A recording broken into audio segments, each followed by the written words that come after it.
নমস্কার, বেকারের মুখপাত্র থেকে অরূপ দত্ত বলছি। টেট পাস 10 ইন্টারভিউ থেকে বঞ্চিত আপার প্রাইমারি যে মঞ্চ মাতঙ্গিনী মূর্তির পাদদেশে দীর্ঘ প্রায় 3 বছর হতে চলল। সরকারের বয়েই গেছে, কে বসে আছে, কোথায় বসে আছে, কে পচা ড্রেনের পাশে বসে আছে, মশার কামড় কাজ খাচ্ছে, তাদের কোনো হেললেন নেই, প্রয়োজনও নেই। তারা জানে যে কে কোথায় ধর্ণা মঞ্চে বসে আছে, এটা নিয়ে কোনো ভোটে প্রভাব পড়বে না, আর এ নিয়ে উদ্যোগ নেওয়ারও খুব একটা প্রয়োজন আছে বলে মনে হয় না। তো তাতে করে কে আন্দোলন ডাকলো, কে মহামিছিল ডাকলো, কারা ধর্ণাতলায় বসে রইল, এটা নিয়ে কি আদেও কোনো এফেক্ট পড়ছে ভোটে? না। সামনেই তো 6টা উপনির্বাচন হয়ে গেল। সেই উপনির্বাচনে দারুণভাবে ফিরে এসেছেন রাজ্যের শাসক দল। স্যালুট দিদিকে।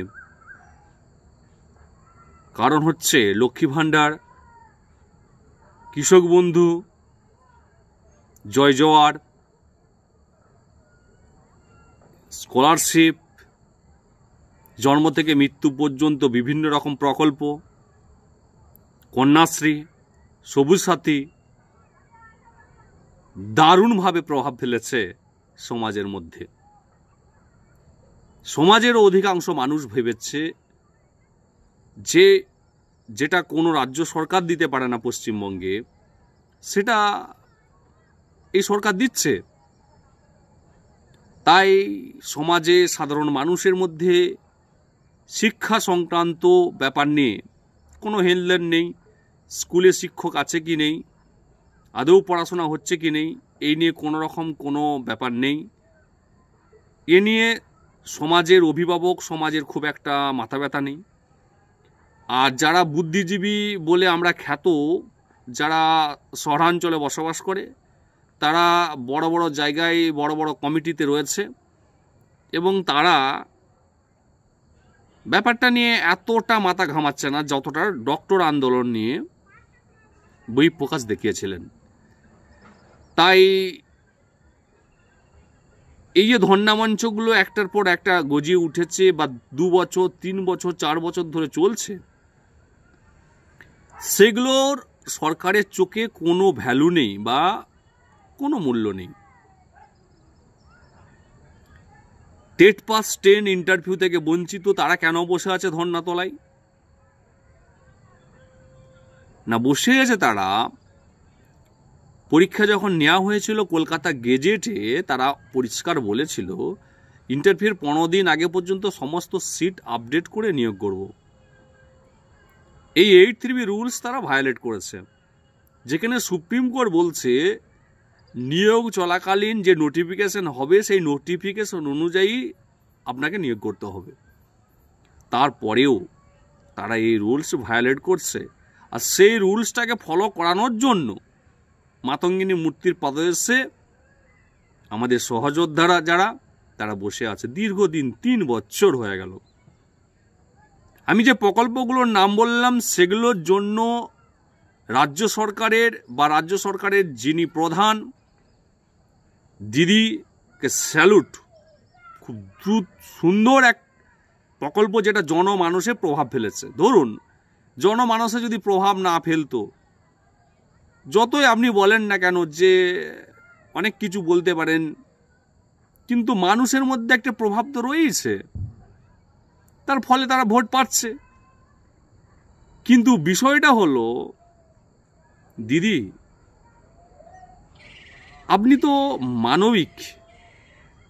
যে ছেলেগুলো 900 দিন ধরে বসে আছে ওই ধর্ণাতলায়, তাদের জন্য কি আপনার একটুও চোখের জল পড়ে না? একটুও কষ্ট হয় না? দিদি একবার ভাবুন তো, রোদে জলে ঝড়ে কষ্ট করে তারা টেট পাস 10 আপার প্রাইমারিতে মূল ক্রাইটেরিয়া হলো টেট পাস 10। আপনি সিটটা আপডেট করলে বিএডগুলো বাঁচে, দীর্ঘদিন পরীক্ষা স্থগিত আছে, দুর্নীতির কারণে আপার প্রাইমারি এতদিন ঝুলেছিল।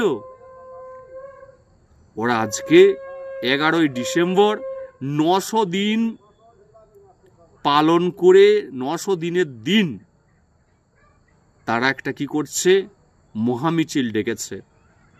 জানি না আপনার সরকার বা হাইকোর্ট কোথায় পারমিশন দেবে। তো তারা এখন বলছে যে নবান্ন অভিযান হবে, কিন্তু আদেও নবান্ন হবে না অন্য কোথাও হবে সেটা পরবর্তী ক্ষেত্রে জানা যাবে। আপনি যদি বঞ্চিত হন, আপনি যদি টেট পাস স্ট্যান্ড হন, তাহলে রাস্তায় আসুন। মঞ্চ ডেকেছে, দ্বিধাদ্বন্দ্ব ভুলে আপনি আপনার শক্তি প্রদর্শন করুন। কে কোথায় কি বলল কিচ্ছু যায় আসে না। আসলে এই শক্তি প্রদর্শন ছাড়া কিচ্ছু মূল্য নেই। আপনাকে অবশ্যই করে সরকারকে বোঝাতে হবে যে কতগুলো ক্যান্ডিডেট সাফার করছে। কোর্টের মতো চলবে,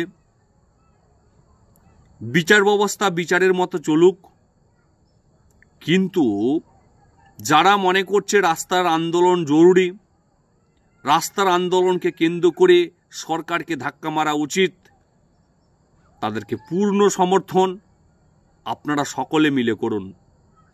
কারণ তারা যখন মঞ্চ বেঁধে বসে আছে, মনে রাখবেন আমার আপনার সকলের জন্য বসে আছে। আপনি মঞ্চে যেতে পারুন বা নাই পারুন, 11ই ডিসেম্বর অবশ্যই করে মঞ্চের গ্রুপ ফলো করুন এবং বেকারের মুখপাত্র ইউটিউব চ্যানেল ফলো করুন। সঠিক গাইডলাইন কোন জায়গায় হচ্ছে এবং কোন রুটে হবে সেটা এই চ্যানেলের পক্ষ থেকে বলে দেওয়া হবে।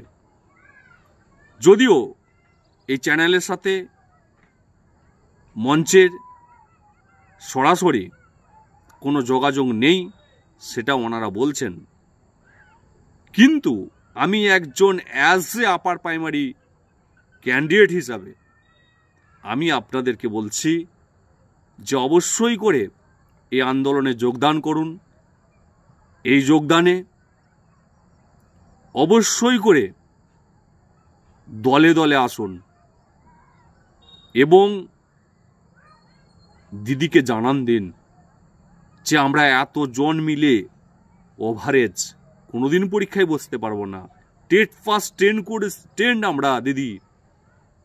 আপনার কমিশন যদি পরীক্ষা নিত, দুর্নীতি না করত, প্যানেল বাতিল যদি না হতো, তাহলে আমরা এতদিন চাকরি করতাম। এই ব্যাপারটাকে তুলে ধরার চেষ্টা করুন। সিট আপডেটের জন্য অবশ্যই করে কোর্টের পাশাপাশি মঞ্চের ডাকা 11ই ডিসেম্বর যে মহামিছিল, দলে দলে যোগদান করবেন, এটুকু আপনাদের কাছে করজোড়ে অনুরোধ করছে। খবরটা যদি ভালো লাগে তাহলে অবশ্যই চ্যানেলটি সাবস্ক্রাইব করে সঙ্গে থাকবেন। আমি দিদির কাছে অনুরোধ করছি, দিদি আপনাকে পূর্ণ সমর্থন করি, ভালোবাসি, কিন্তু অভিমান আছে দিদি। ভালোবাসি তার জন্য অভিমান আছে। একবার ভেবে দেখবেন, শিক্ষক নিয়োগের ক্ষেত্রে আপনার কমিশন যে চূড়ান্ত ছেলে খেলা করেছে, এটা নিয়ে অন্তত আপনার ভাবা উচিত। আপার প্রাইমারি সিটটা আপডেট করে বিএডগুলোকে বাঁচান দিদি। আপার প্রাইমারিতে 26,000 চাকরি বাতিলের ক্ষেত্রে এই যে চূড়ান্তভাবে একটা পুরো সিস্টেম ফেলিয়ার, এটাতে দিদি হস্তক্ষেপ করুন। আপার প্রাইমারিতে সিটটা বৃদ্ধি করে অন্তত কিছু ছেলে মেয়েকে অন্তত এই জায়গা থেকে বার করুন, করজোড়ে অনুরোধ করছে। ভালো থাকবেন এবং সুন্দর থাকবেন।